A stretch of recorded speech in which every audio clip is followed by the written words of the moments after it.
Moving on to the last topic, kidney disease and hyperkalemia, integrated diet and drug strategies. I would like to invite the chairpersons, Dr. Shashikiran sir, Senior Consultant, Yashoda Hospital, Malakpet, to chair the session. I would like to invite Dr. Praneeth Ram sir, Senior Consultant Nephrologist and Transplant Physician, Yashoda Hospital, Secunderabad. Also Dr. Rana Fatima ma'am, Senior Consultant Nephrologist, Maitri Crystal Hospital, Hyderabad. And Dr. Himadipti ma'am, Senior Consultant Nephrologist, Elite Hospital, Gachibowli, Hyderabad. I would like to request the chairpersons to introduce the speaker for the session, please. Good afternoon, everybody. It's my pleasure to introduce the next speaker, Dr. Rajasekhara Chakravarthi, sir. He's one of my colleague in Yashoda group of hospitals. Sir has got major achievements like he was co-chair 17th ADQI meeting, Hyderabad, 32nd ADQI meeting, Hyderabad. He has organized several AK and CRRT conferences and workshops, which is known to all of us since 2004. He has done more than 1,000 kidney transplants, both living-related, cadaveric and ABO incompatible. He's got fellowships from ISN and ISCCM. He's a recipient of Oriopolis and Tanker Awards, and he's got several publications in international and national journals, which are peer-reviewed. So it's my pleasure to ask Dr. Rajasekhara Chakravarthi sir to give his talk. Thank you, Shashi. Friends, as Shashi said, people think I know only AKI and they don't call me for any other lectures. So this is one of the rare times I'm speaking for non-AKI. Anyhow, most of us will be facing on a day-to-day basis issues with potassium.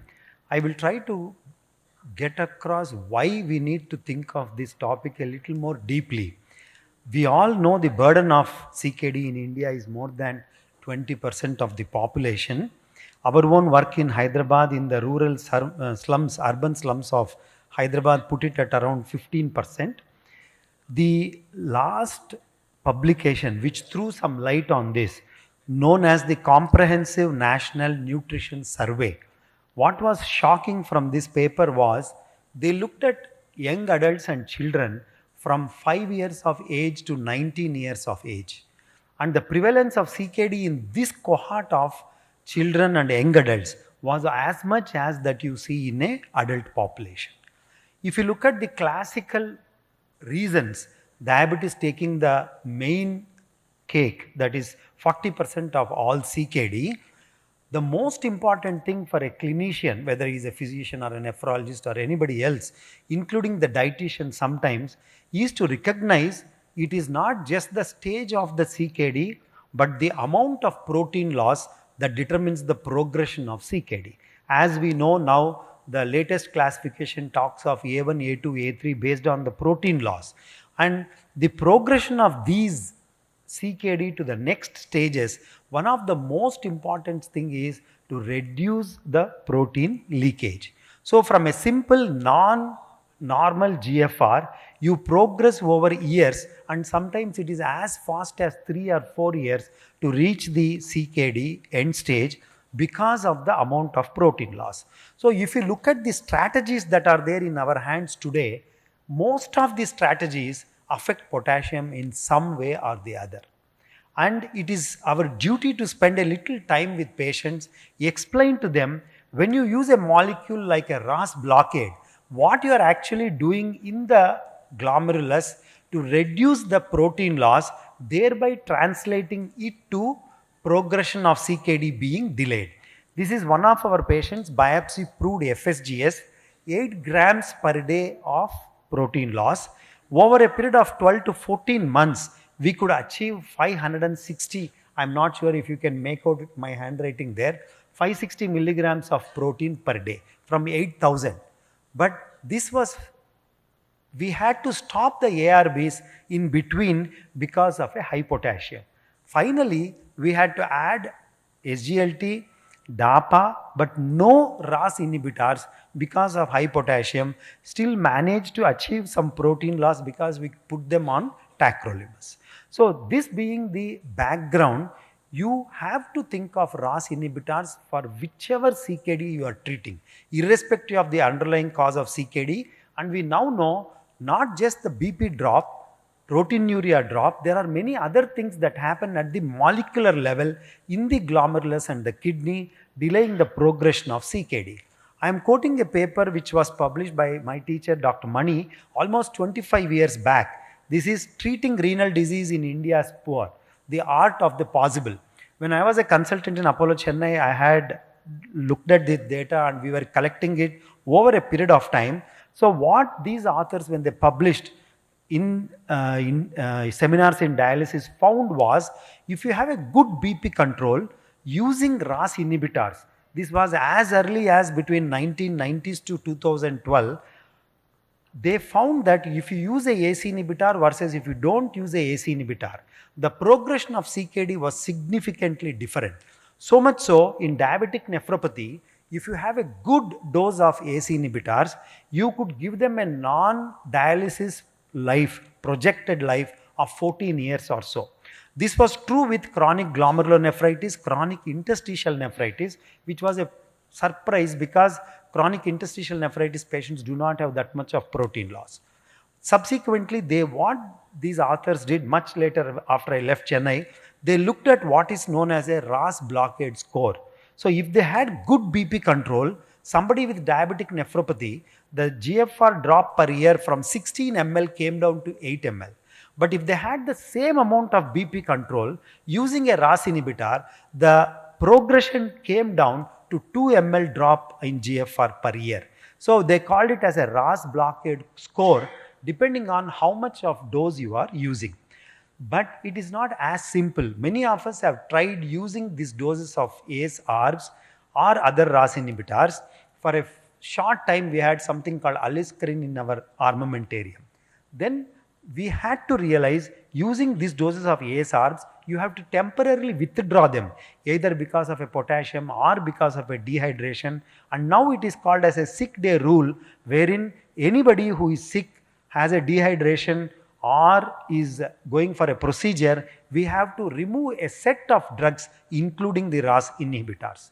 So at this point in time, both CVD and CKD, you have the best group of drugs in your hands to delay the progression.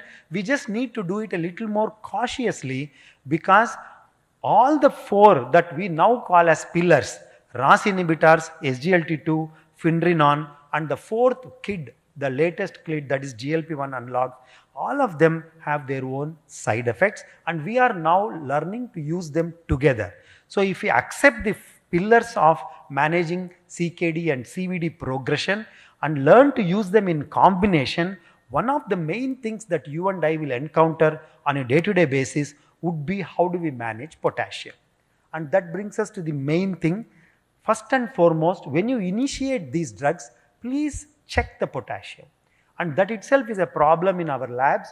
Many times the patients come back with 5.5, and it's an absolute contraindication to start any of these drugs when the potassium is 5.5. A simple thing like not using a tourniquet is going to bring down that potassium probably to 4.5. The second thing is talking to your patients for some time.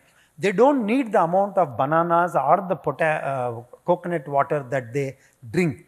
I always feel every patient who sits in front of you in OP takes out from his bag and keeps 2-3 boxes of B complex tablets from America somebody has brought. The same thing is available in our country for probably 1/20th of the cost. The other thing that they'll do in the country, if somebody is coming to their house, they will get them coconut water, including when they are in the hospital. So probably we have to spend a little time telling them how to reduce the potassium load in their diets. So when you want renoprotection, we have to spend time with the patient talking about all, including potassium restriction. We all know by definition, if it is more than 5.1, we call it as hyperkalemia, and there are definitive things in diabetic patients which forms your major cause of CKD. Even without renal failure, you can have a hyperkalemia. And once they have progressive CKD, the potassium level going up is more. This is also true with non-CKD. As I said, pure diabetes or other cardiac failure patients. So your approach should be diet and medications, and there is a lot of data. If you don't address potassium in this group of patients, both CKD and CVD, the mortality is definitely more in both the settings, in the outpatient setting and also in the inpatient setting, partly because you are unable to give them life-saving medications because of their potassium being high, or you are unable to titrate it to higher doses which they need it. So keeping all this in mind, of late we are now talking of discontinuing what is already on board like RAS inhibitors. Either you reduce the dose or discontinue. Both of them, we have enough data to suggest when you do that, you are actually causing the progression to be faster, and then you are also causing increased mortality in both these group of patients. What are our options? Talk about diet, and then you need to know a little more about the patient's background, the type of food the patient takes, and then the same thing which we call as a healthy diet like vegetables or fruits in other patients may be deleterious in this group of patients because you are giving them more potassium. So you have to spend some time talking of protein intake, and if you are taking a non-veg protein, again the potassium intake is on the higher side. Sodium intake has something to do with the way the body handles potassium. In those patients who have very good urine output, they don't have any edema, giving them sodium actually excretes more potassium from the body. So a nephrologist or a physician has to think of these things when they are spending time, and a patient will come up with, we just had a session on AI, patient will come up with a list of diets, Mediterranean, DASH, Lona salt, all of them, but when you look at it in the context of potassium, these diets can actually be harmful, and the patient will definitely be confused. Just sending the patient to a dietitian, the third part of the triangle, patient, nephrologist, dietitian. Dietitian also confuses the patient because nephrologist will tell one thing, the dietitian will tell the other thing. I think all of us need to have little more clarity about the patient's background and what we are prescribing. And the bottom line is you have to spend time with the patient, talk to them about the diet, tell them about potassium. The drugs you are adding could be RAS inhibitors or Finrenon. Why are you adding? What is the side effect? Why do you want a potassium to be checked after 1 week without a tourniquet and then adjust the dose or up titrate your dose? So these things you have to spend some time. As I already told you, when you prescribe a diet and say these are very healthy diet, but at the same time they are all containing potassium, patient will come back to you saying, I am confused. So we need to spend some diet, talk about fruits, and then which are the fruits which are high potassium containing, vegetables, which are the vegetables which are high potassium containing, and many times these patients do not know when you boil them, the potassium actually moves out. So in a particular group of patients with above 5.5, the leaching may be a very good way of removing potassium, and don't restrict all the foods just because you have not spent enough time with the patient that they need to be leached. So please spend some time regarding the diet, and then all the guidelines now, I am not going through the details, including KDIGO, ESC, ISN KDIGO and ESH, talk about not decreasing the dose of these drugs like RAS inhibitors or Finrenon, but adding potassium binders.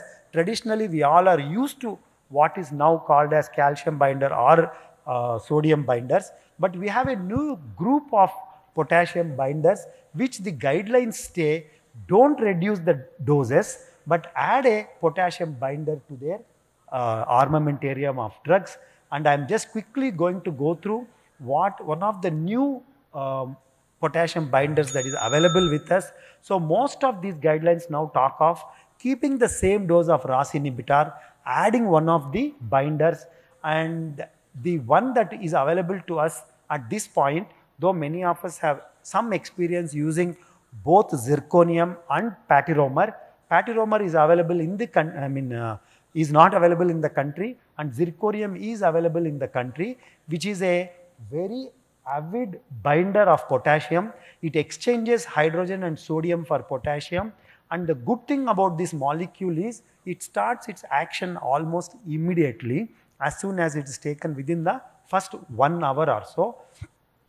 And when you look at it, the binding happens all through the intestine, not just in the colon, unlike the other potassium binders. And when you compare it, even at 1 hour, there is a drop in potassium, and then this is sustained for the next up to 1 year or so when you continue to use it, even after 11 months in the initial loading dose and then subsequently using a maintenance dose. And you compare it with the other molecules like the regular potassium binders, traditional ones, which start acting after several hours and also need to be given sometimes of enema, whereas these act within 1 hour and maintain it throughout the next 12 hours. There is data available vis-a-vis patiromer and also both calcium resonium. So at this point in time, it's a highly selective molecule which can be used, and many of us, we are using it, are comfortable using it. The only problem being the cost, but I believe like what has happened with GLP-1 analogs, it is just a matter of time and the cost will come down. And there is data to support both evidence in dialysis patients and in diabetic patients with advanced renal disease. So friends, I think the bottom line is potassium hinders our treatment or the standard of care in our patients because of various reasons we discussed, but giving those molecules is so important to delay the progression, and for the first time a nephrologist has so many things in his hands to delay the progression of CKD. What is coming in our way is potassium, so we need to learn a little more about how to handle it both vis-a-vis diet and also using molecules like the zirconium. Thank you very much. Before I hand over to Chairperson, small request, because the want of time and senior faculty want to leave at 2 o'clock. We have a quiz coming up. Try to wind up within 1 minute. Thank you. Thank you, sir. That was a wonderful presentation. I have just one small question, a very practical one. In the initial part of my career, and probably many of the senior nephrologists and yourself, we were combining ACE inhibitors and ARBs. Then we stopped doing because studies showed up that this combination is causing hyperkalemia. Now we are doing the same thing in a different way by putting finerenone. Exactly. So, and finerenone is so expensive. Like, is it worthwhile to again go back and have a relook at our old practice because that was cheaper? And we never faced that hyperkalemia anytime in our careers at that point in time. So what's your take on that? So Shashi brought up an extremely relevant point. Many of us in the 90s and 2000 till the on-target trial was published were comfortable combining both ACE and ARBs. I still do it in some patients who have massive amounts of protein loss with very good results, telling them about the potassium problem. So whether you combine ACE and ARBs or you combine ACE inhibitors or ARBs with finerenone, so I think the risk of hyperkalemia is the same. So when there is no advanced renal failure, stage 1 or stage 2, massive protein loss, it is a good strategy to combine. And the on-target trial results are very much misunderstood. There was a small cohort of patients who got that combination who had a problem. It's very clear if you look at the conclusions. But it became popular as a notion not to combine both of them. I would encourage youngsters to combine them in at least select group of patients in whom the risk of hyperkalemia is less. So one question I have. Patients with earlier stages of CKD with more severe hyperkalemia than the rise in the creatinine. So where we are using these renoprotective and cardioprotective drugs. So instead of before going for this dietary intervention or like going for a potassium-rich diet or withdrawal of drug, screening for this urinary potassium, will it help by doing TTG or simpler urine sodium or potassium level? I did not. So before we intervene, before we withdraw the drug, or before we add a costlier intervention like local MA, to know whether the patient is taking excess potassium in his diet, or before that, screening for urinary potassium, will it help? Sorry to interrupt. Can we have the discussion in the probably lunch hour so that we can prepare for the quiz? I have not used it as a way of looking at, but I feel just spending some time and telling them no potassium diet will help. And many patients, when you tell them it is extremely important, my experience has been they are quite compliant. And you tell them we'll have to admit, we have to correct, or send them once to ER for correction, next time they'll be extremely